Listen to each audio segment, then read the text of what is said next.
All right, everybody. Good morning. Happy Friday.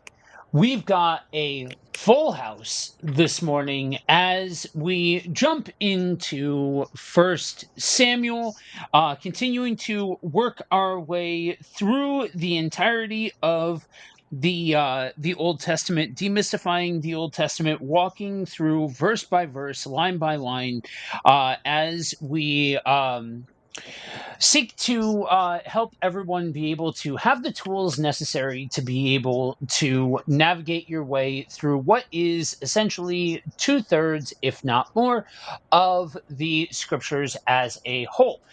Before we get into today's festivities, a couple of things up on the top. Wherever you are tuning in from, the way these things go is we go through, we read a chapter, we stop, we hit the high points, we hit the things that stick out to us, and we go on like that. Inevitably, we're going to go past something that may stick out to you, or you may have a question, or something along those lines. That's where the comment section comes in. First off, let us know where you're tuning in from, because we'd like to know where y'all are hanging out at and all that kind of jazz. But also, any questions that you have along the way, it helps us to know where to hit the gas, where to pump the brakes, all of those kinds of things. And remember, as you are watching, that if you have the question, that likely means that somebody else has the question too. So do yourself the favor, do everybody else the favor, go ahead and ask. We welcome all questions along the way. So, like I said, we are picking up with First Samuel. This one will take us a little longer than the last one, which was a record speed for us, exactly one episode, to go through the book of Ruth. But we are continuing on with the story of the Old Testament. So we are going to go ahead and jump in. As usual, I am reading out of the NLT, but go ahead and grab whatever translation suits you. And before I jump into it, good morning. Glad you are with us this morning. All right. So with that, let's go ahead and jump in. 1 Samuel chapter 1. There was a man named Elkanah who lived in Ramah in the region of Zuph, in the hill country of Ephraim. He was the son of Jeroham, son of Elihu, son of Tohu, son of Zuph of Ephraim. Elkanah had two wives, Hannah and Peninnah. Peninnah had children, but Hannah did not. Each year, Elkanah would travel to Shiloh to worship and sacrifice to the Lord of heaven's armies at the tabernacle. The priests of the Lord at that time were the two sons of Eli, Hophni and Phinehas. On the days Elkanah presented his sacrifice, he would give portions of the meat to Peninnah and each of her children. And though he loved Hannah, he would give her only one choice portion because the Lord had given her no children. So Peninnah would taunt Hannah and make fun of her because the Lord had kept her from having children. Year after year, it was the same. Peninnah would taunt Hannah as they went to the tabernacle. Each time, Hannah would be reduced to tears and would not even eat. "Why are you crying, Hannah?" Elkanah would ask. "Why aren't you eating? Why be downhearted just because you have no children? You have me. Isn't that better than 10 sons?" Once after a sacrificial meal at Shiloh, Hannah got up and went to pray. Eli the priest was sitting at his customary place beside the entrance of the tabernacle. Hannah was in deep anguish, crying bitterly as she prayed to the Lord. She made this vow: O Lord of heaven's armies, if you will look upon my sorrow and answer my prayer and give me a son, then I will give him back to you. He will be yours for his entire lifetime. And as a sign that he would be dedicated to the Lord, his hair will never be cut. As she was praying to the Lord, Eli watched her. Seeing her lips moving but hearing no sound, he thought she had been drinking. Must you come here drunk? He demanded. Throw away your wine. Oh, no, sir, she replied. I haven't been drinking wine or anything stronger, but I am very discouraged, and I was pouring out my heart to the Lord. Don't think I am a wicked woman, for I have been praying out of great anguish and sorrow. In that case, Eli said, go in peace. May the God of Israel grant the requests you have asked him. Oh, thank you, sir, she exclaimed. Then she went back and began to eat again, and she was no longer sad. The entire family got up early the next morning and went to worship the Lord once more. Then they returned home to Ramah. When Elkanah slept with Hannah, the Lord remembered her plea, and in due time she gave birth to a son. She named him Samuel, for she said, I asked the Lord for him. The next year, Elkanah and his family went on their annual trip to offer a sacrifice to the Lord and to keep his vow. But Hannah did not go. She told her husband, wait till the boy is weaned. Then I will take him to the tabernacle and leave him there with the Lord permanently. Whatever you think is best, Elkanah agreed. Stay here for now, and may the Lord help you keep your promise. So she stayed home and nursed the boy until he was weaned. When the child was weaned, Hannah took him to the tabernacle in Shiloh. They brought along a 3-year-old bull for the sacrifice and a basket of flour and some wine. After sacrificing the bull, they brought the boy to Eli. Sir, do you remember me? Hannah asked. I am the very woman who stood here years ago praying to the Lord. I asked the Lord to give me this boy, and he has granted my request. Now I am giving him to the Lord, and he will belong to the Lord his whole life. And they worshiped the Lord there. So this is one of those areas where there's a lot of different directions. There's a lot to be said. I'm sure we're going to jump into a whole lot of different things. However, every single solitary beautiful thing that could be found in really this entire book, but in as we are going through, is distracted from if we try to take any of this, modernize it, or say that the Lord is condoning this, that, or the other, and try to rob it of its context, time, place, situation, the whole 9 yards. There's a lot of this, and like, yes, we say this quite often as we're going through the Old Testament, but this chapter is kind of like a super concentrated dose of different time, different place, situation, circumstance, the whole 9 yards. And so I think before we get any further, it just bears mentioning that, remember, we got to keep it in context and start from that place as we start to unpack this. So Andrew, since you're back with us this week, I'll go ahead and kick it to you to take it from there as I let my cat out, because I'm sure you all can hear him. I can't actually. I can't. But I can't.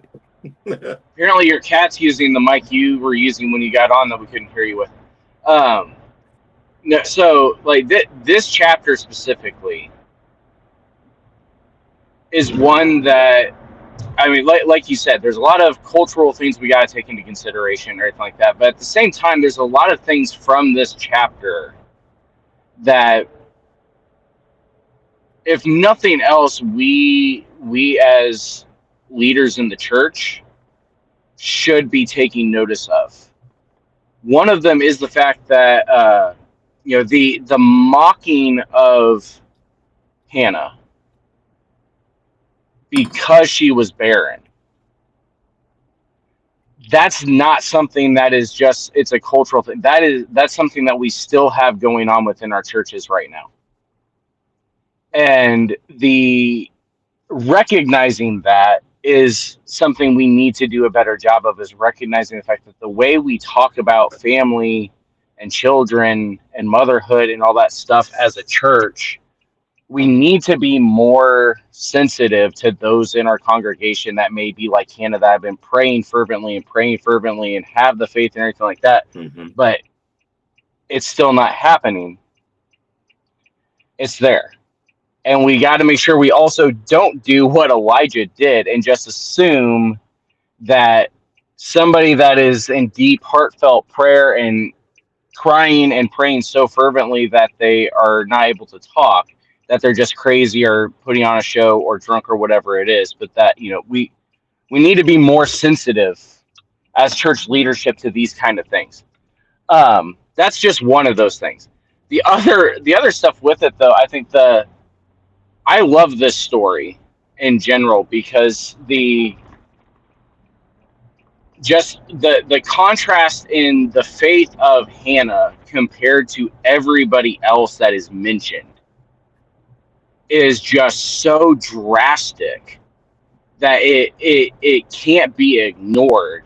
I mean, we don't get it here, but we're going to get it here soon. The difference in even the priests compared to Hannah is so drastic that it's amazing how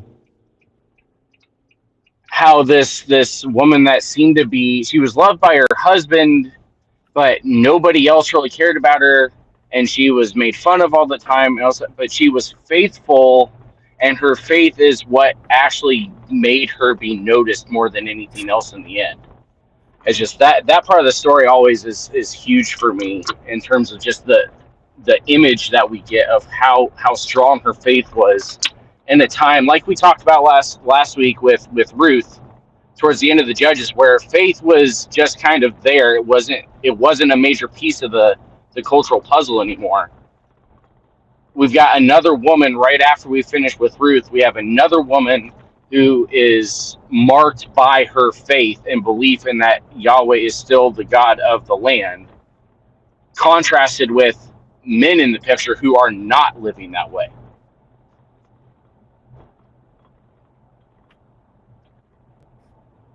What do you got in? Can you guys hear me? My sound Yeah. was looking weird. Okay, cool. Yeah, I like the way you were going, and I was kind of just reading back over it as you were talking, and it does stand out that Hannah, in a cultural setting where it is very patriarchal, she is not the favorite here, still acts with virtue, still acts in faith, still trusts God. I think those are the things that we should be, really gleaning from this, is that even in the circumstance that she's in, she still honors God. She still, focuses on God. And because of this culture, the Jewish culture, they were, their women, their value was in bringing in a child, right? Because the Messiah was supposed to be coming through one of the women, right? And so that was kind of their belief. And so to be barren, yeah, that was like the worst thing in the world, because, how can you contribute, if you're not, bringing forth a child? And so this is interesting because, again, and I like how Joe started off, different time, different place, different setting. um it's a different cultural, context. In some of these things, you're looking at like, whoa, it actually says, uh, uh I think I was on a stream where we were talking about the multiple wives thing, and how, well, the Bible, you know says you can have multiple wives. The Bible records people having multiple wives, but the Bible is not teaching, and so again, read the story, rest in the story.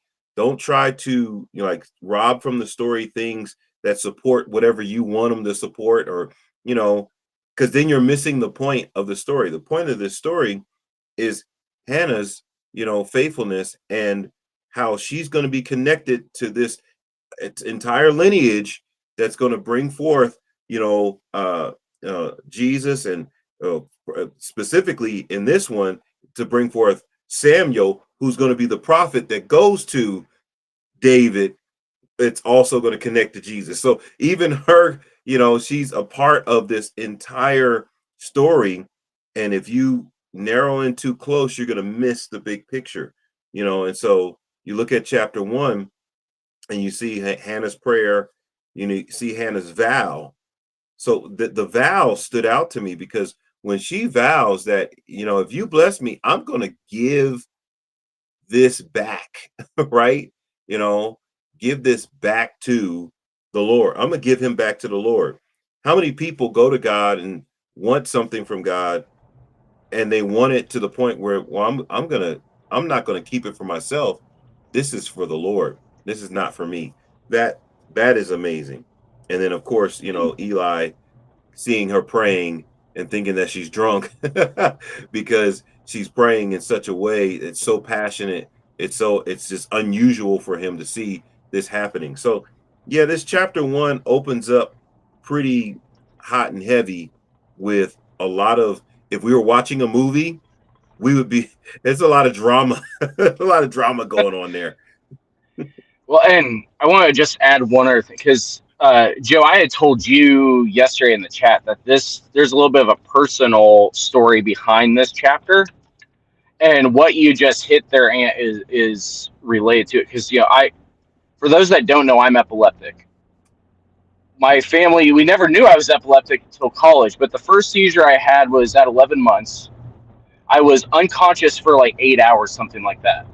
I'm the only medical case that they found of an infant having this kind of thing going on. And my mom specifically recalls the fact that while they're in the ER waiting to hear what's going on to try and get answers, she has this prayer from Hannah that's the same type of thing of, if you give our son back, we will give him back to you.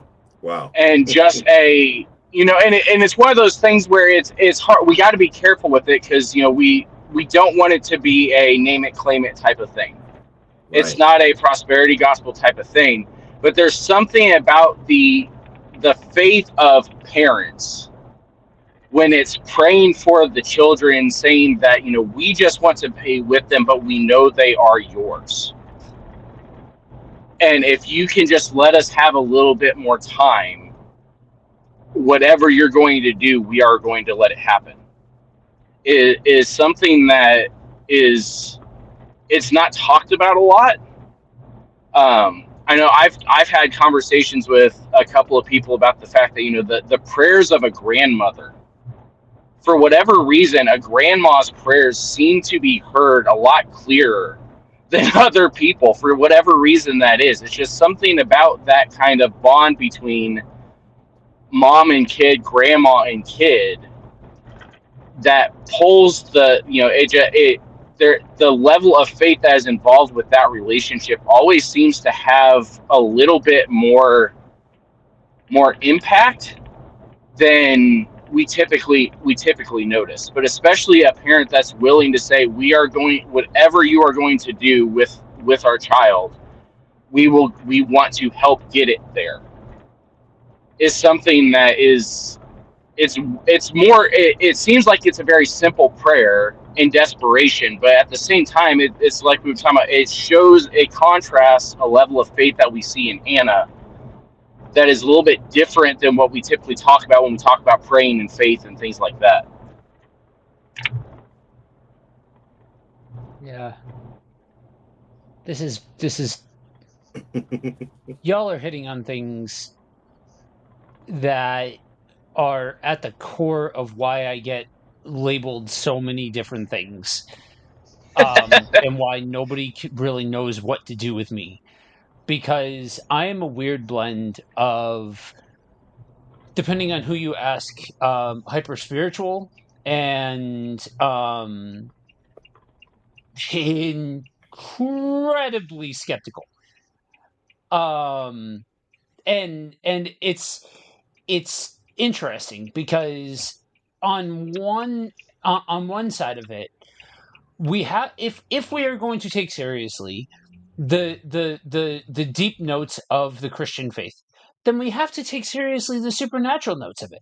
We have to take seriously the fact that prayers get answered, that all of these things, right? Like supernatural, crazy, wild and out things happen on a regular basis. So we cannot go so far down the rabbit hole as to say it's all bunk, it's all nonsense, it's all this, it's all that. However, I'm going to go ahead and pull out a an object lesson that gets used a whole lot because it makes sense here. You go out and you buy a white minivan. You buy that white minivan, you own that white minivan. Suddenly you look around and see a whole bunch of white minivans around. I'm just saying, like, we can very easily see connections to things because of situations and circumstances that aren't necessarily there. So I'm just gonna say, be careful. Like Andrew said, be careful.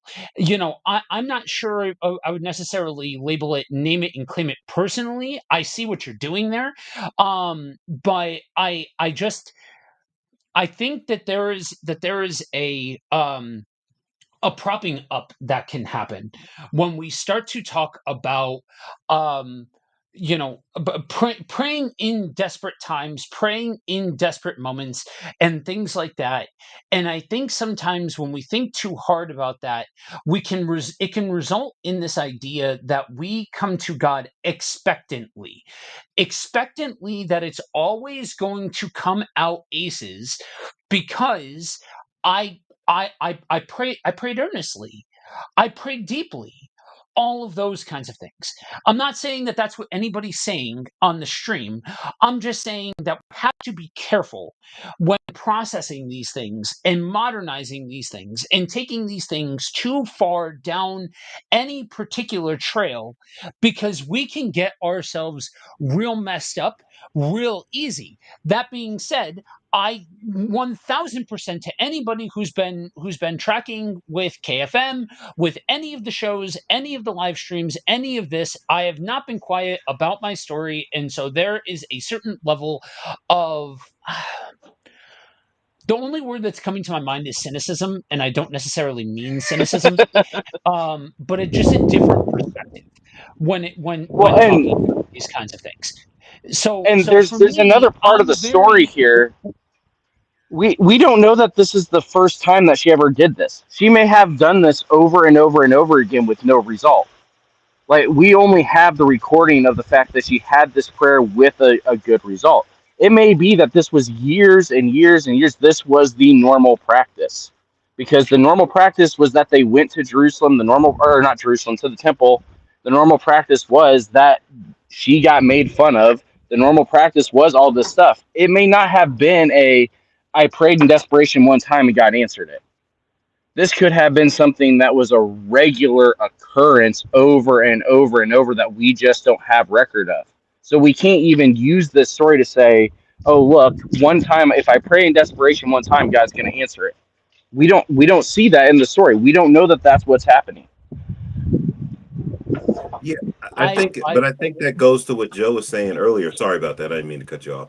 What no, Joe but was saying earlier is that as we're reading this, putting things in priority, Hannah's getting this prayer answered is not the focus of the passage.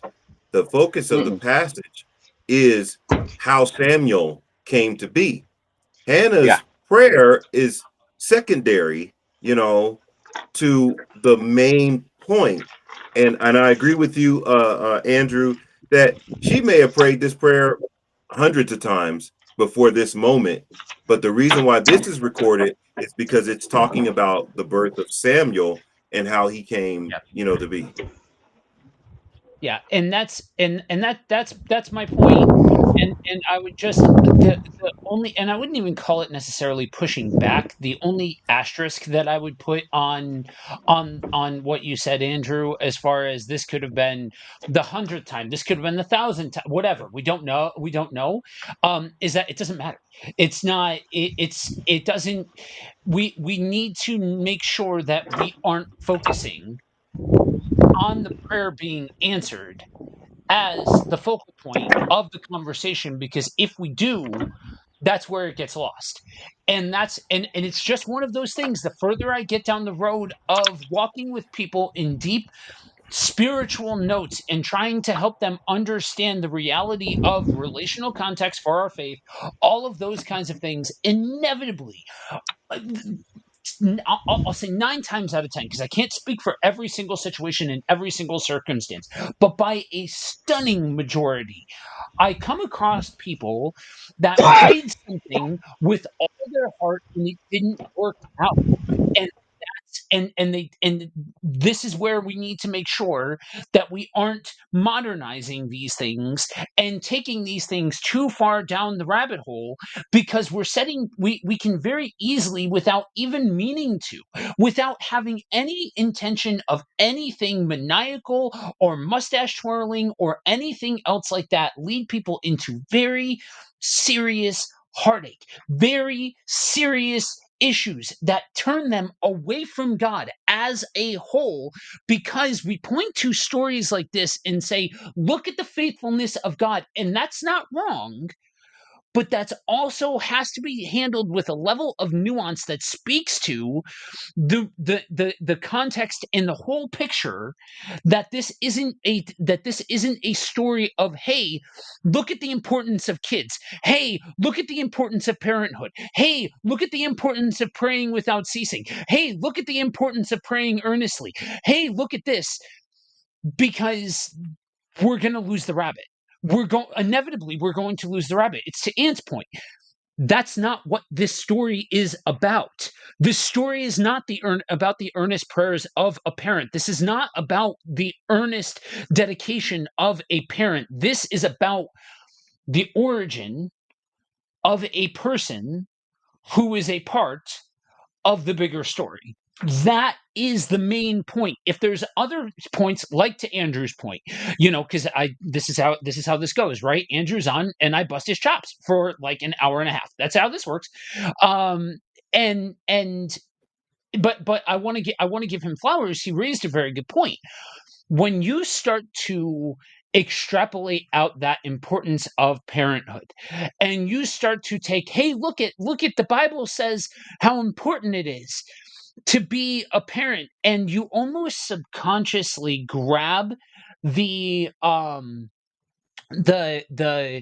idea from scripture that, hey, look, it was already set up in scripture that it's okay to ostracize somebody for not having kids, that like the standard had been set by the scriptures, and thus we even subconsciously, because I don't think it's always as simple as somebody sees this and says, oh, okay, cool, now I can go do this. I think it's a subliminal thing when we take the wrong ideas from this, and then suddenly folks get left out in the cold. Like a I literally just had a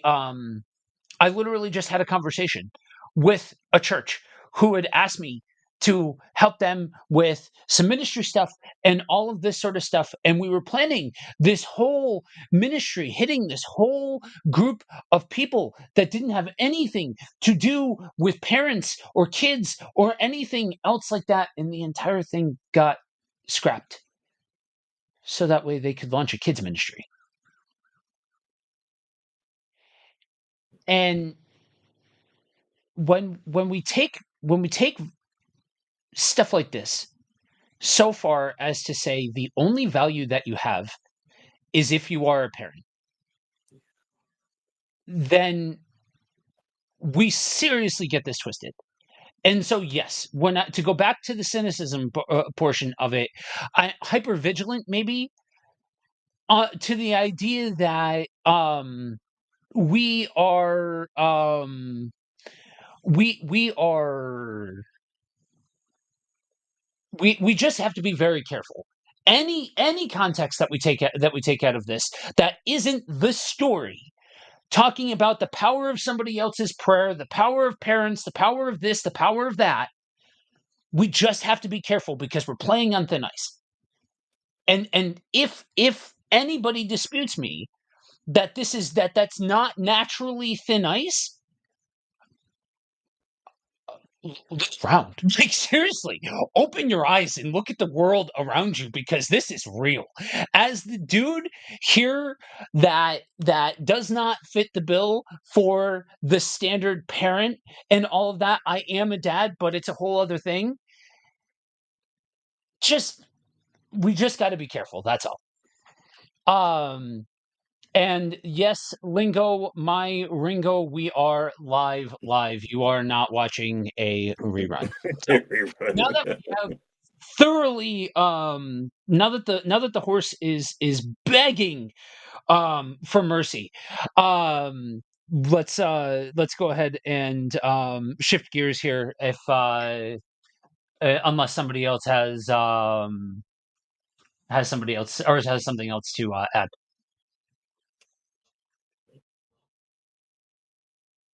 I have a feeling that once Andrew's back with us, he's going to be out on a boat. All right, Right. let's go ahead and jump back in. 1 Samuel chapter 2. Then Hannah prayed, "My heart rejoices in the Lord. The Lord has made me strong. Now I have an answer for my enemies. I rejoice because you rescued me. No one is holy like the Lord. There is no one besides you. There is no rock like our God. Stop acting so proud and haughty. Don't speak with such arrogance, for the Lord is a God who knows what you have done. He will judge your actions. The bow of the mighty is now broken, and those who stumbled are now strong. Those who were well fed are now starving, and those who were starving are now full. The childless woman now has 7 children, and the woman with many children wastes away. The Lord gives both death and life. He brings some down to the grave, but raises others up. The Lord makes some poor and others rich. He brings some down and lifts others up. He lifts the poor from the dust and the needy from the garbage dump. He sets them among princes, placing them in seats of honor. For all the earth is the Lord's, and he has set the world in order. He will protect his faithful ones, but the wicked will despair in darkness. No one will succeed by strength alone. Those who fight against the Lord will be shattered. He thunders against them from heaven. The Lord judges throughout the earth. He gives power to his king. He increases the strength of his anointed one. Then Elkanah returned home to Ramah without Samuel, and the boy served the Lord by assisting Eli the priest. Now, the sons of Eli were scoundrels who had no respect for the Lord or for their duties as priests. Whenever anyone offered a sacrifice, Eli's sons would send over a servant with a 3-pronged fork. While the meat of the sacrificed animal was still boiling, the servant would stick the fork into the pot and demand that whatever it brought up be given to Eli's sons. All the Israelites who came to worship at Shiloh were treated this way. Sometimes the servant would come even before the animal's fat had been burned on the altar. He would demand raw meat before it had been boiled so that it could be used for roasting. The man offering the sacrifice might reply, "Take as much as you want, but the fat must be burned first." Then the servant would demand, "No, give it to me now, or I'll take it by force." So the sin of these young men was very serious in the Lord's sight, for they treated the Lord's offerings with contempt. But Samuel, though he was only a boy, served the Lord. He wore a linen garment like that of a priest. Each year, his mother made a small coat for him and brought it to him when she came with her husband for the sacrifice. Before they returned home, Eli would bless Elkanah and his wife and say, "May the Lord give you other children to take the place of this one she gave to the Lord." And the Lord blessed Hannah, and she conceived and gave birth to 3 sons and 2 daughters. Meanwhile, Samuel grew up in the presence of the Lord. Now, Eli was very old, but he was aware of what his sons were doing to the people of Israel. He knew, for instance, that his sons were seducing the young women who assisted at the entrance of the tabernacle. Eli said to them, "I have been hearing reports from all the people about the wicked things you are doing. Why do you keep sinning? You must stop, my sons. The reports I hear among the Lord's people are not good.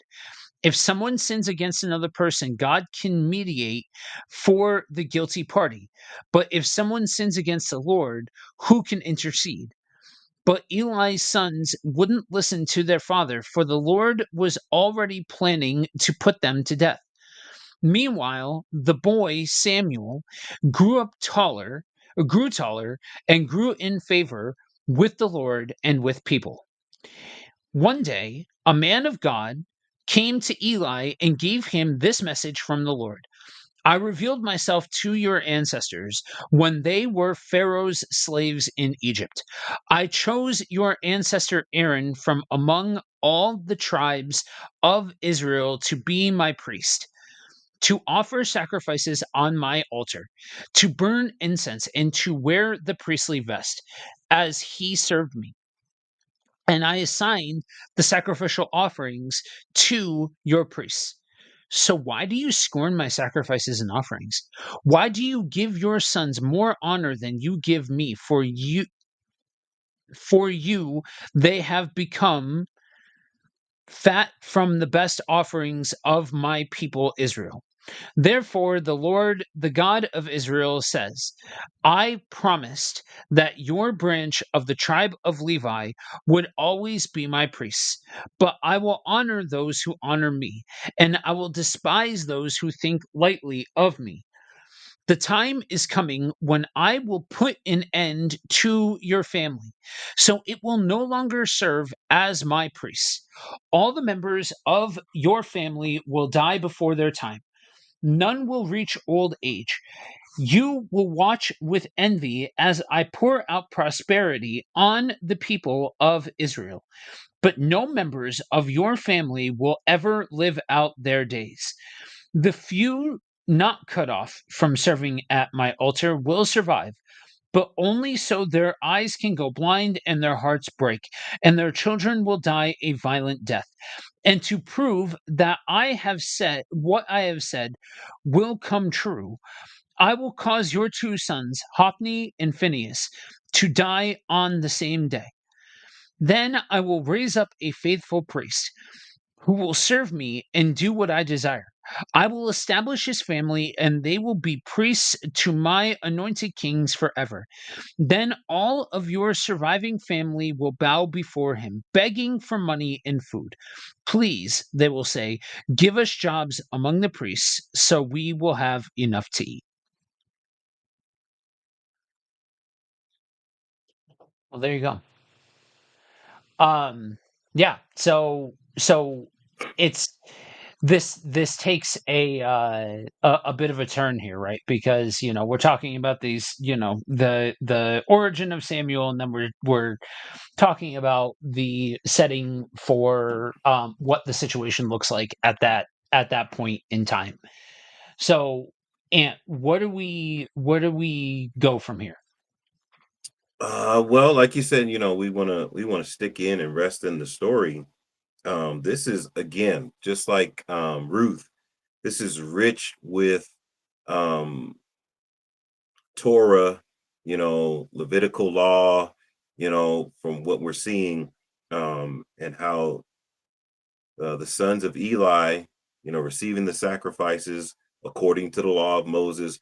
All these things are not random, right? They're not just, oh, we're just going to do these sacrifices. No, they're following the law of Moses, and you find that these young men are starting to get kind of loose with, how they're handling the sacrifices, and they're kind of getting a little bit, entitled, and then they, start disrespecting women and things around the temple. And all the while there's this young man, Samuel, who's growing and learning and developing right in front of your eyes, while these sons. And so you have Samuel. Oh, he is on a boat. we have Yep. Samuel we have Samuel who's coming up, and Eli's sons are actually falling off. So it's almost like Samuel's getting ready to take, a more prominent role, and Eli's sons are getting ready to fall off. And you're seeing them, happen at the same time. So that's, as we're reading through this, it's like, again, more drama. Man, the Old Testament, man, boy, this would be a great show to watch.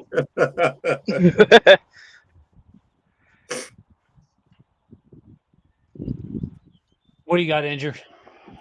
Yeah, I mean, this was part of what I was alluding to back in chapter one. This is like a stark contrast between, the what we're introduced to with Hannah and Samuel, and then we get to the priest and his kids, and like just the difference in their respect towards God, their understanding of who God is, their understanding of what their role is with God. All of it is just, there's such a stark contrast between the two. It's I mean, there's no way to avoid it. I mean, that's literally what the story is that there's this huge contrast, and not only do we notice, but obviously God notices, and God makes it clear that Eli should have noticed, and that since he didn't, it's time to move on. And we're about to get into the meat of the actual like story and narrative of the book itself. Yeah, and I would be remiss not to say that where we went at length at talking about what not to focus on in chapter one. As we start to play this out, it becomes very easy to get hung up on or focus on the wrath and judgment of God. And it's stuff like this as to where, Old Testament God versus New Testament Jesus comes. This idea Yeah, that, God used to be way more poor, way angrier, all of this stuff in the Old Testament, because we're when we do that, we look at the Old Testament through a pseudo Christ filter. And I say pseudo because it's not really looking at it just like that. It's looking at it through the sense of a malformed adaptation of Christ to say, "Oh, but God should be this way. This is how we think that God should be, because this is how we think Christ is," sort of thing. And so, like, it's just kind of layers of malformed theology on top of each yeah, other that lead us to this idea of, "Oh, look at the angry God. Look at the wrathful God. Look at the," like, yes, there within every mess of nonsense, there tends to be some nugget somewhere that got extrapolated out on. So don't hear what I'm not saying. Yes, God's wrath is a thing. Yes, God's judgment is a thing.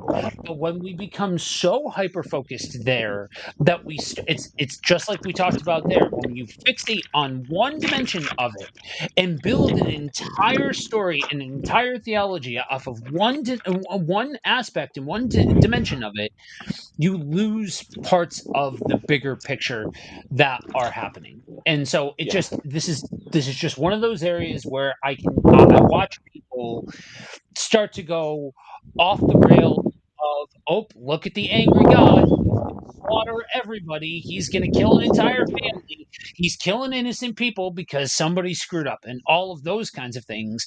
Because again, we're reading something that isn't actually there. We're adding our own definitions to the language that's being used in the story. Yeah, I think one thing that, another perspective that could be overlooked is that this chapter or this part of the story actually breaks some rules that I think we have for people.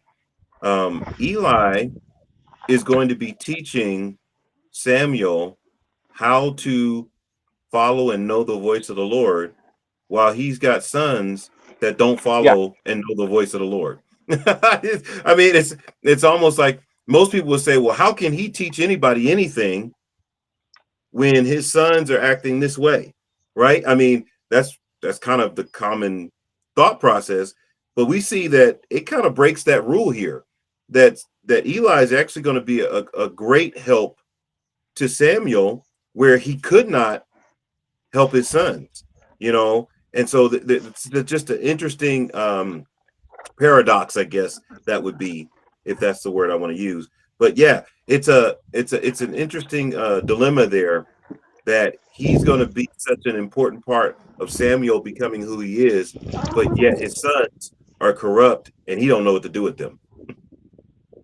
And that's I think that's interesting, and I think and I really dig the way that you laid that out, because it doesn't overemphasize any of the points that shouldn't be overemphasized. It just flatly states he is of help to this person, but his sons, who also have free will, are Have free will. choosing to go their own direction. And that's Right. where it can get very complicated when we start to look at biblical examples of, oh, but a real man of God, Right. their Right. kids would be in line. But generally, what we mean, the quiet part out loud, that Mm, we mean is a real man of God would keep their kids in line, in sort of line. thing. Right. Like, Right. Yeah. but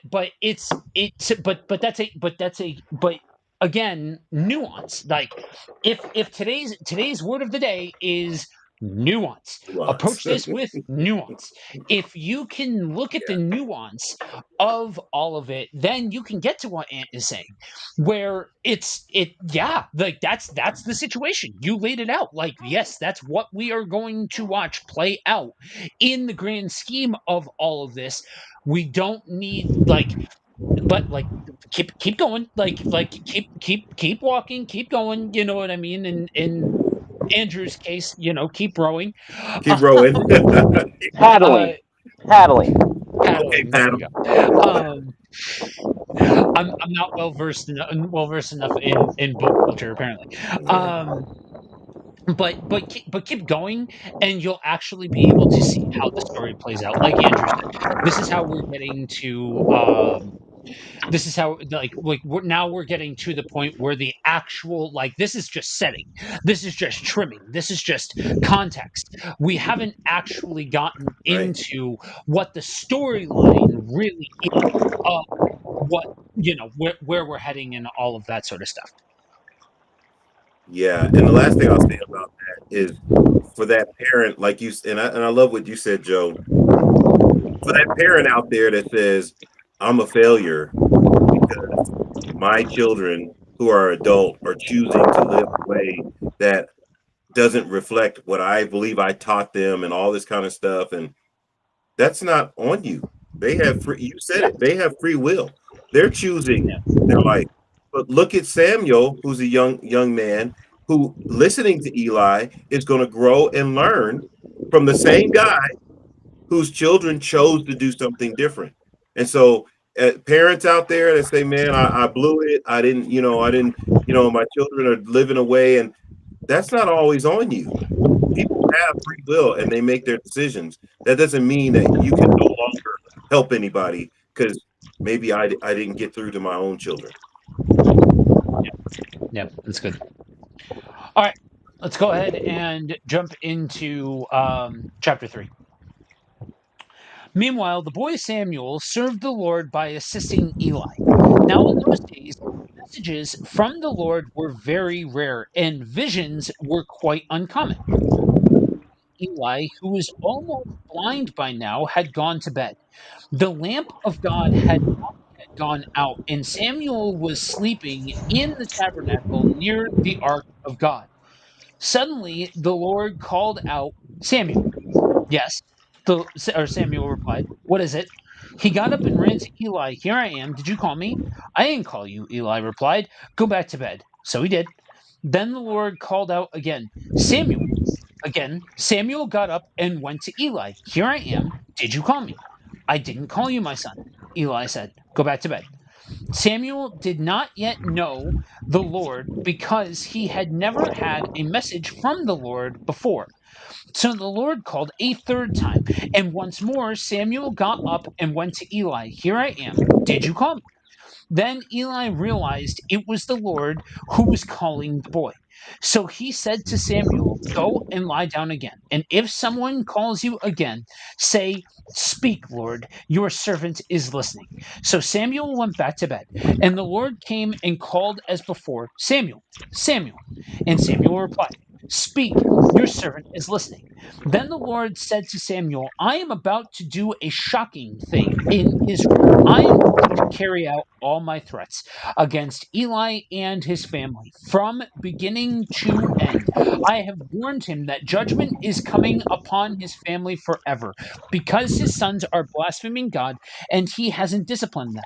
So I have vowed that the sins of Eli and his sons will never be forgiven by sacrifices or offerings. Samuel stayed in bed until morning. Then got up and opened the doors of the tabernacle as usual. He was afraid to tell Eli what the Lord had said to him. But Eli called out to him, Samuel, my son. Here I am. Samuel replied, What did the Lord say to you? Tell me everything, and may God strike you and even kill you if you hide anything from me. So Samuel told Eli everything. He didn't hold anything back. It is the Lord's will, Eli replied. Let him do what he thinks is best. As Samuel grew up, the Lord was with him, and everything Samuel said proved to be reliable. And all Israel, from Dan in the to Beersheba in the south, knew that Samuel was confirmed as a prophet of the Lord. The Lord continued to appear at Shiloh and gave messages to Samuel there at the tabernacle. I think it's interesting. Um, it's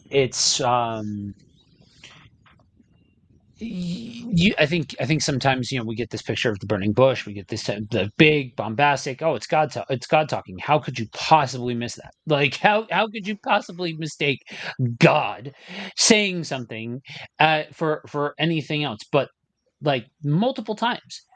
And like, oh no, I didn't call you. Nope, I didn't call you. Nope. Oh, wait a minute. You know what I mean? Like, I just think it's interesting, and to a lesser degree, less dramatic, less, bombastic and all of that sort of stuff.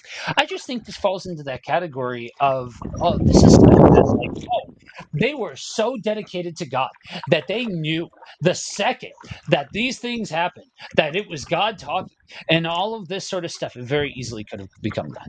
Like when you look at the history of the stories, as you look at the history of how these were preserved and cataloged and all of that sort of stuff, and how many opportunities there were for little nuances like that to get completely overhauled, to make the characters involved look as best as absolutely possible, and to see that they weren't, is just, like I said, just interesting. It adds to the humanity and the realism of the of the story. We've got a comment here from Marcus. Good morning. Says teach. Absolutely. Glad you are with us this morning. All right, Andrew, I'll throw it to you. What do you got? I mean, it's just another. It's interesting again. We're still in that little bit of where we're dealing with the contrast between the two as we're setting everything up. Because I mean, again, we're at the priest, who was supposed to have been hearing from God and recognizing God's voice, doesn't doesn't think anything of it right away, doesn't respond. And based off of even what God tells Samuel, he it sounds like there was a shot for Eli to be able to correct all the stuff that God had told him in chapter 2, if he would have actually, gotten down and done the work. But now it's too late because he did not act. And so, you got this contrast again of Samuel, who recognizes it. Ooh, I got something. Hang on. Um, Samuel recognizes it, but doesn't know what it is, but is willing to learn, willing to know, wanting to know what's going on. He's seeking out. Oh my goodness, this is big. Seeking out whatever it is that Elijah has for him, because he thinks it's Elijah that's calling him. He's ready to serve, Yeah. and it's the heart posture that we get from Samuel all the way through here as a kid is, and in a lot of ways it's the same heart that we saw with his mom at the beginning, and it carried through of this. His desire is to do what God has called him to do.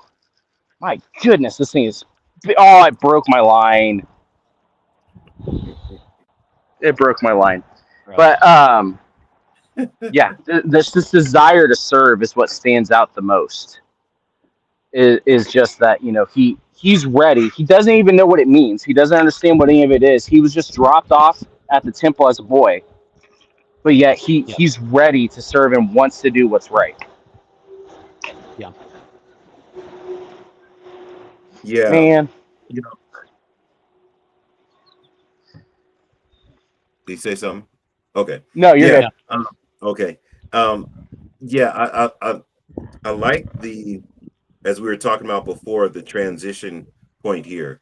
So as Eli's sons are, kind of blowing it, right? Samuel is just learning it, Yeah, and the Bible was clear that this was, not very prominent in this time. It was actually rare to have visions and dreams and hear a word from the Lord at this particular time. Um, and so Samuel has no idea of this call and who's calling him. But Eli, of all people, it takes him a minute, but he says, hey, the next time you hear this, here's how you respond. And Samuel begins to respond. And guess what he gets from the Lord?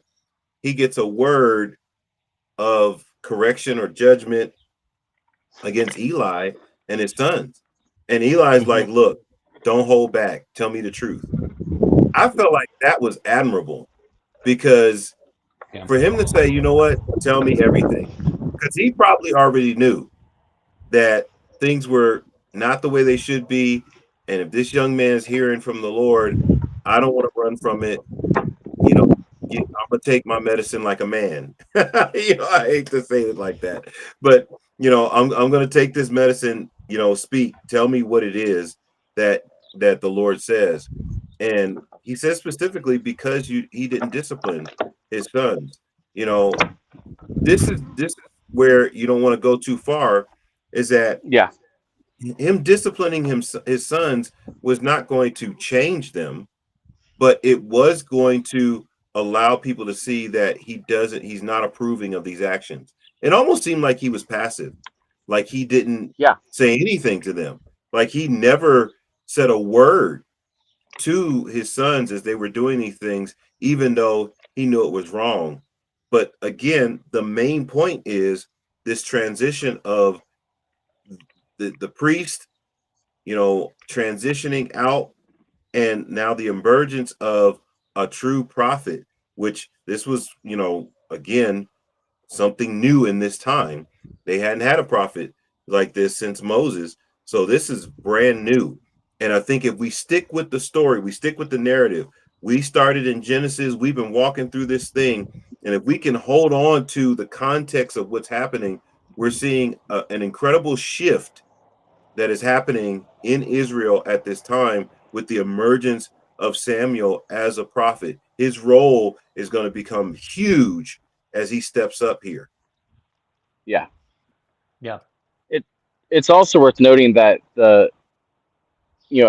as we talk about not reading too much or going too far, part of why there was such harsh judgment for Eli is because of his role as priest.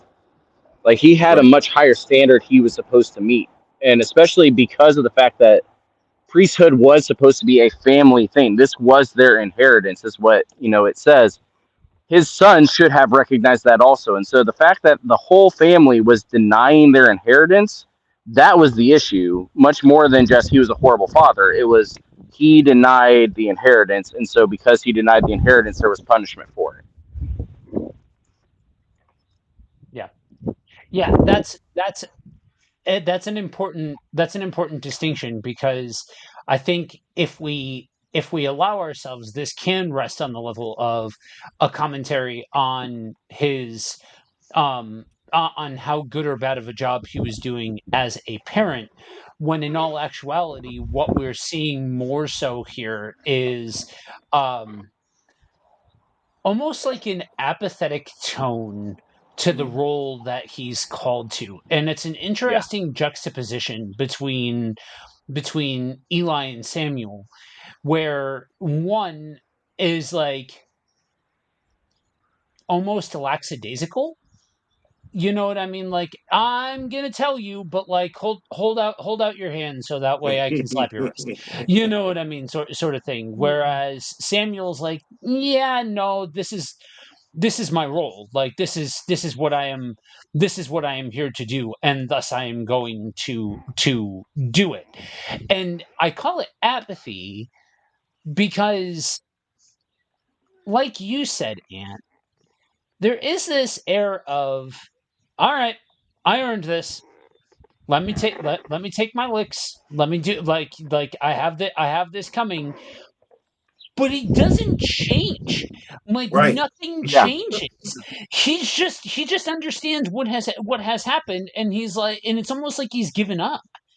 You know what I mean? Like, again, like we say, there's room in every conversation that we have around the Old Testament and all of that. That there's a level where you can comfortably kick the can around, and that's okay. Just recognize when you're saying things that aren't like, "Eh," and he gave up on his role. Like, he doesn't say that in the scriptures. You know Right. what I mean? I'm speaking to the tone that's present and positing something rather than saying chapter and verse says this. Yeah. Well, and it's not the last time we're gonna see it either throughout the No. scriptures. I mean that's the whole thing we have with Hezekiah. Hezekiah just is like, okay, whatever, at least I'm good, and just gives up. He literally just gives up on the idea of, well, maybe we can right this ship. And it was the same sort of thing. Because of that, God then moves on to the next person. It's like, all right, well, if you don't want the role anymore, then I will find somebody that does. Yep. Yep. It's like so for those that don't know, I did a book study on Esther, and in one of the episodes Andrew was on the episode, and a big part of what we talked about throughout the entirety of that episode is that we see a we see a pattern that exists in scripture where God will put something on somebody's heart. But if that person doesn't stand and respond, he is willing to put that thing on somebody else's heart. Hmm. That a person has the ability to respond Or not. either way. They have the ability to respond and say and reject it, but they also have the ability to accept it. And so we have to get out of the mindset of cosmic chess pieces being moved across the board versus, like, this is what we are seeing God act in a way that historically we have seen repeatedly, and thus humans have that same level of agency that they always have.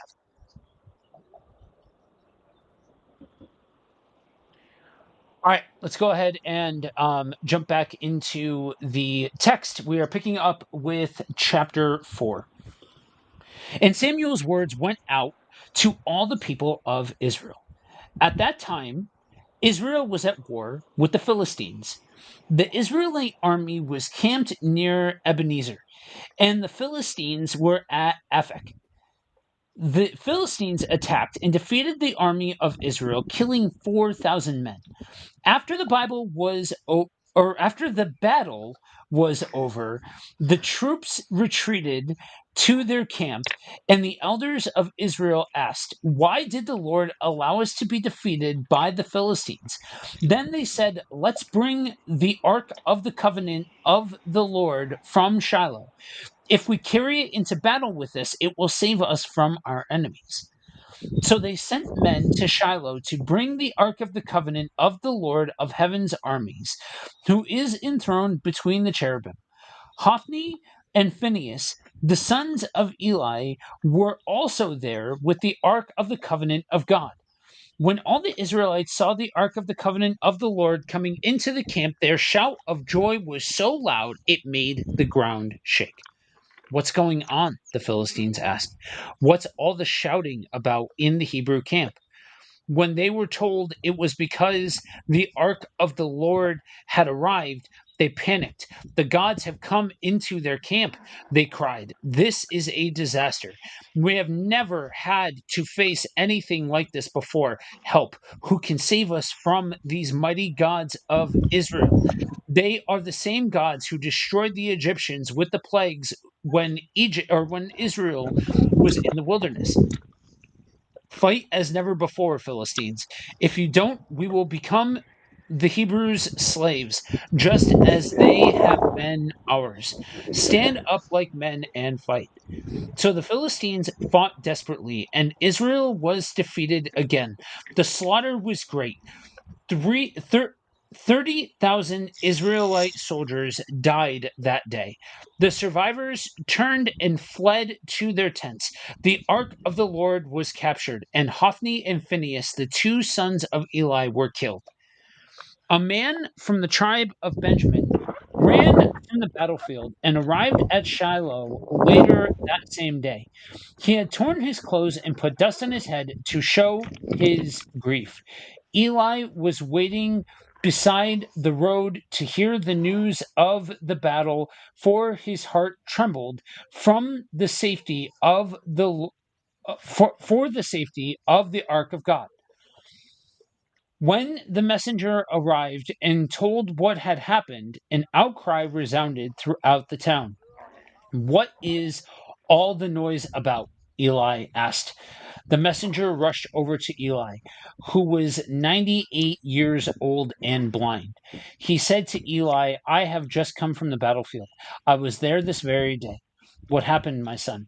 Eli demanded. "Israel has been defeated by the Philistines." The messenger replied, "The people have been slaughtered, and your two sons, Hophni and Phinehas, were also killed, and the ark of God has been captured."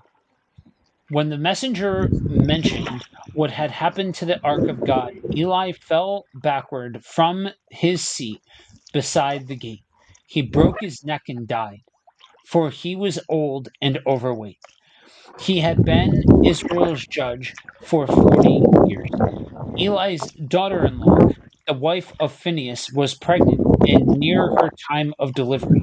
When she heard that the ark of God had been captured and her father in law and husband were dead, she went into labor and gave birth. She died in childbirth. Before she passed away, the midwives tried to encourage her. "Don't be afraid," they said. "You have a baby boy." But she did not answer or pay attention to them. She named the child Ichabod, which means "Where is the glory?" For she said, "Israel's glory is gone." She named him this because the ark of God had been captured and because her father-in-law and husband were dead. Then she said, "The glory has departed from Israel, for the ark of God has been captured."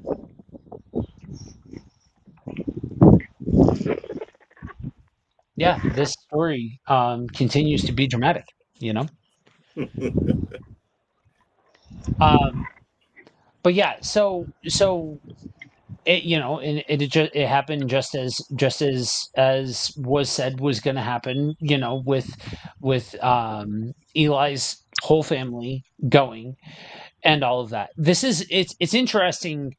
This part of scripture gets weird when you're looking at the timeline, because there's like congruent events happening at the same time, and like things are being told in different places but set in a similar or in the same time period as a different book and things like that.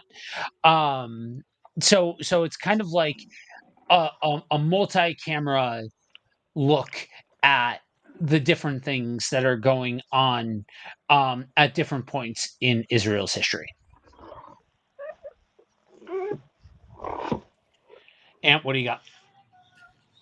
Well, I think it's interesting, looking at this, because again, linking it back, with all that we've covered, trying to hold on to the context and keep it consistent with what we've seen, is that this put me in the reminder of Joshua, and when there was sin in the camp, defeat was imminent. There was a need for repentance and going before the Lord, and really really a heart change. And you see the end of the time of Eli and his sons, and the rise of Samuel is getting ready to happen. And it's like, man, this is a time of turmoil. This is a time of struggle and chaos. And so there's definitely a need for a voice to rise up here, because Israel is in a bad way. I mean, the glory is gone. The Ark of the Covenant has been taken. They've been defeated by their arch rivals, the Philistines. And keep your eye on the Philistines, guys. You're going to keep hearing about them. they're going to keep popping up in these stories. So A recurring character. the recurring character are the Philistines. And then the importance of the ark. We haven't really heard much about the ark, and here the emergence of the ark, because you're going to start hearing more about the ark going forward. And for those that may have forgotten, the ark is the box that Moses placed important, artifacts and things in, Aaron's rod that budded, those type of things. It has the cherubim on the side with the seat of mercy, and it's the representation of God with them. So for the ark to be taken away, it's almost like they're feeling like, well, man, God is not with us anymore, because that is the kind of the symbol of God being with them. And so this is an interesting time. And as you said, Joe, the drama continues. This thing is still, and it's getting deeper and deeper, and it's not going to like settle down for a little while here. So hang on to your seats. It's a bumpy ride. What do you got, Andrew? I mean, that's about it. We've now entered the main events of the rest of the book. Of the Philistines have shown back up. The Ark of the Covenant has shown back up and then disappeared. And the first thing that the main characters that we heard about that God said you're about to die are dead. And so now Samuel's all that's left. And so now it's just a matter of, okay, now what? Now what? And it's very much. I've always looked at this event kind of as we've talked about how there's the different time periods kind of things that we look at within the Old Testament. This really is the end of the judges. At this point, we're now once Eli dies, we are now into prophets and kings, and so we're now in a whole new era of the Old Testament now that we haven't been in yet. And so the tone of the story changes too. I don't know if it's as noticeable to some people or not, but again, if you just read this as almost as a book or like as a movie script type of thing, the entire tone from this chapter on is completely different than anything that we've read up until this point. I mean, it's completely different than the narratives we got in Genesis and Exodus and in Numbers. It's not the law. It's not it's a completely different style of storytelling than we have in Ruth and in Judges. This is a whole new genre of writing that we've got here. Yeah. Did you guys notice the brief introduction of the Benjamite, the man from Yeah. Benjamin? And I thought that was Mm-hmm. interesting, kind of knowing where we go later on, as you said, the introduction of the prophets and kings, that out of nowhere this Benjamite just shows up in here like it's foreshadowing something. But maybe that's just me, you know. Yeah. Well, I mean, it reminds us again, though. It's like I said, all of this is very much also of a reminder of everything that we've done before. As far as there are all these different tribes. Trying to work together. There are all these different artifacts and things, and the law is still in place. And I mean, even the fact that Eli is referred to as a judge here, we're calling back like, hey, this is where we're at in the story. Don't forget everything that we've read up to this point. But now things are about to take a shift. Yep. Yep. All right, let's go ahead and jump back into chapter 5. After the Philistines captured the Ark of God, they took it from the battleground at Ebenezer to the town of Ashdod. They carried the Ark of God into the temple of Dagon and placed it beside an idol of Dagon. But when the citizens of Ashdod went to see it the next morning, Dagon had fallen with his face to the ground in front of the ark of the Lord. So they took Dagon and put him in his place again. But the next morning, the same thing happened. Dagon had fallen face down before the ark of the Lord again. This time, his head and hands were broken off and were lying in the doorway. Only the trunk of his body was left intact. That is why, to this day, neither the priests of Dagon nor anyone who enters the temple of Dagon in Ashdod will step on its threshold. Then the Lord's heavy hand struck the people of Ashdod and the nearby villages with a plague of tumors. When the people realized what was happening, they cried out, "We can't keep the ark of God of Israel here any longer. He is against us. We will all be destroyed along with Dagon, our God." So they called together the rulers of the Philistine towns and asked, "What should we do with the ark of the God of Israel?" The rulers discussed it and replied, "Move it to the town of Gath." So they moved the ark of the God of Israel to Gath. But when the ark arrived at Gath, the Lord's heavy hand fell on its men, young and old. He struck them with a plague of tumors, and there was a great panic. So they sent the ark of God to the town of Ekron. But when the people of Ekron saw it coming, they cried out, "They are bringing the ark of the God of Israel here to kill us too." The people summoned the Philistine rulers again and begged them, "Please send the ark of the God of Israel back to its own country, or it will kill us all."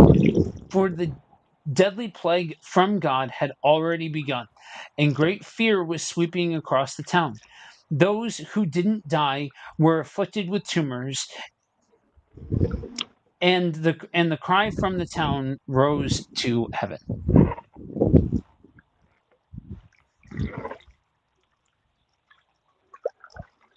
Yeah, so like this thing goes like you said, Amp. We haven't really heard of the arc in a while, but now like it's back in stunning display.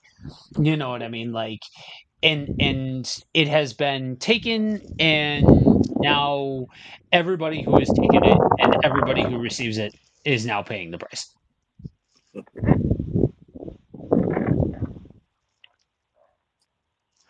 Yeah, this Um, is the you guys the have anything clearest. for this one? Oh, go ahead. I was gonna say this is probably the clearest example that I normally go to of the idea of that God does not need us to defend Him. Like Yeah. he's everybody in Israel is mourning and like, whoa, what are we gonna do? All hope is lost. The glory of the Lord is gone, and God's over there just like, I can handle this. Like, this is nothing. Like, what's the puny little rock gonna do? It's gonna bow down. Like that's what the puny little rock's gonna do, is it's gonna bow down. And it's very much of a, I don't need defended. Like, I can handle this part. I just need you to do your part and do what I've called you to do and asked you to do, which is what got them in this situation in the first place. Was they didn't. Yeah, this one's, like you said, is kind of straightforward. The Philistines having the ark ends up being a bad idea. you know, I mean, basically, that's really all you can say. There's some very interesting things that happen here that are, appear very supernatural. And people can go different directions with that. But I think the point of this is the Philistines having the ark wasn't going to stay there. The ark is meant for Israel. The ark is meant to be with the people of Israel. And even the Philistines figure out, like, hey, this doesn't even belong here. We don't even want this, you know? And so they end up like, hey, it's bringing us bad luck, quote unquote. I don't know if you guys are, I grew up watching Harrison Ford and the Raiders of the Lost Ark and the Mm-hmm. Temple of Doom and and they would play on a lot of this stuff, in the movies, and they did have a movie with the Ark of the Covenant, and they're trying to take the Ark of the Covenant and use it because it has great power and all this kind of stuff. Interesting. I don't know why that came into my mind, but as Probably because of the scene where somebody's face gets melted off when they open up the Ark of Yeah. the Covenant. they open up the ark, and it just interesting. But on a serious note, yeah, it doesn't belong with them, and eventually they get rid of it because they can't possess the glory of God because they're not God's people. Right. Right. Yeah, I do think that is an important object lesson to draw out from this, where like, you read through this and there is a contrast where the Philistines have been able to overpower the people, but the God Right. has overpowered them. Like, it is a very clear distinction on where they set in the pecking order of everything. So let's go ahead and do one more, and see how they respond to all of this. So, First Samuel chapter 6. The ark of the Lord remained in Philistine territory 7 months in all. Then the Philistines called in their priests and diviners and asked them, "What should we do about the ark of the Lord? Tell us how to return it to its own country." "Send the ark of the God of Israel back with a gift," they were told. "Send a gift offering so the plague will stop. Then if you are healed, you will know it was his hand that caused the plague." "What sort of guilt offering should we send?" they asked. And they were told, "Since the plague has struck both you and your 5 rulers, make 5 golden tumors and 5 gold rats, just like those that have ravaged your land. Make these things to show honor to the God of Israel. Perhaps then he will stop afflicting you, your gods, and your land. Don't be stubborn and rebellious, as Pharaoh and the Egyptians were." By the time God was finished with them, they were eager to let Israel go. "Now build a new cart and find 2 cows that have just given birth to calves. Make sure the cows have never been yoked to a cart. Hitch the cows to the cart, but shut their calves away from them in a pen. Put the ark of the Lord on the cart, and beside it place a chest containing the gold rats and gold tumors you are sending as a gift offering. Then let the cows go wherever they want. If they cross the border of our land and go to Beth Shemesh, we will know it was the Lord who brought this great disaster upon us. If they don't, we will know it was not his hand that caused the plague. It came simply by chance. So these instructions were carried out. 2 cows were hitched to the cart, and their newborn calves were shut up in a pen. Then the ark of the Lord and the chest containing the gold rats and tumors were placed on the cart.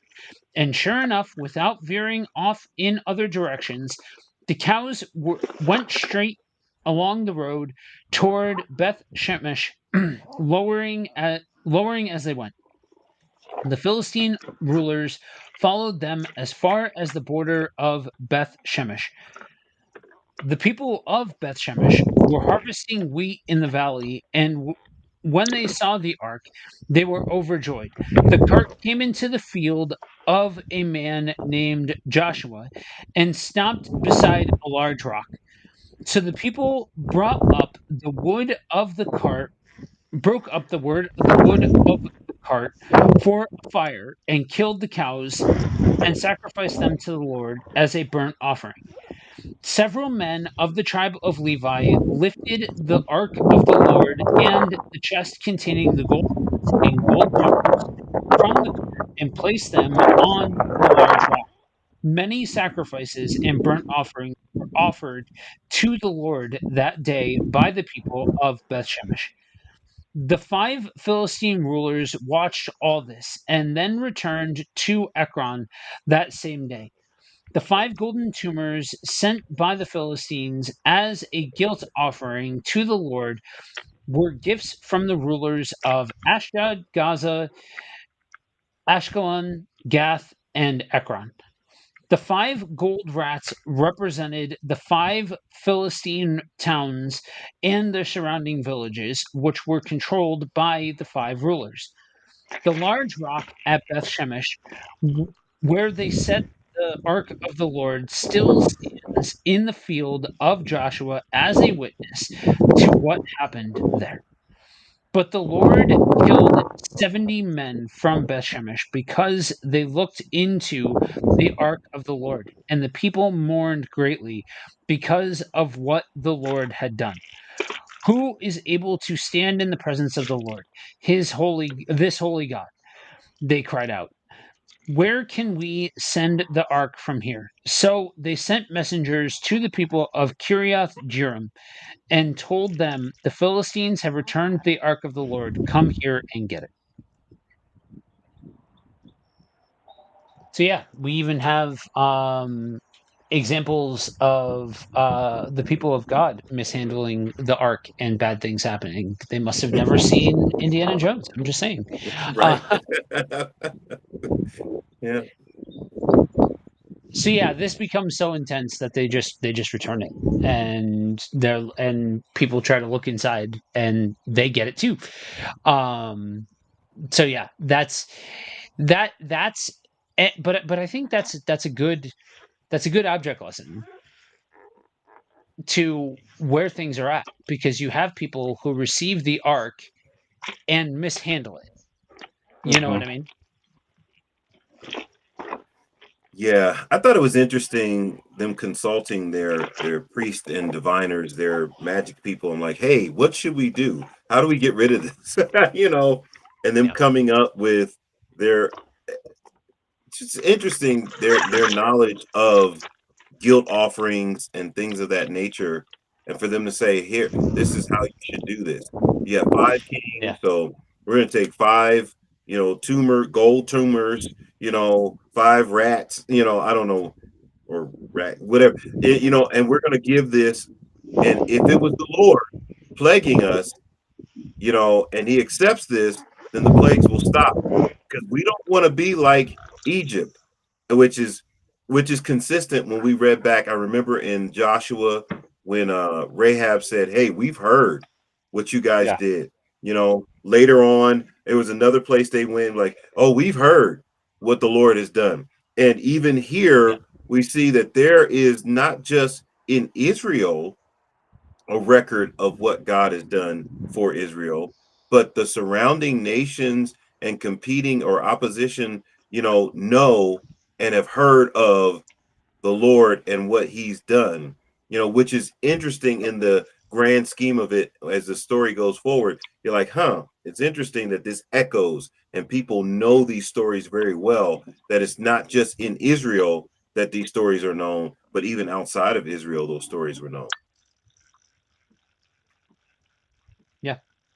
Yeah, I was thinking some of the same, where it is interesting that, like, there's this picture of, using the same language, at least, individual um even if the individual components don't look exactly the same.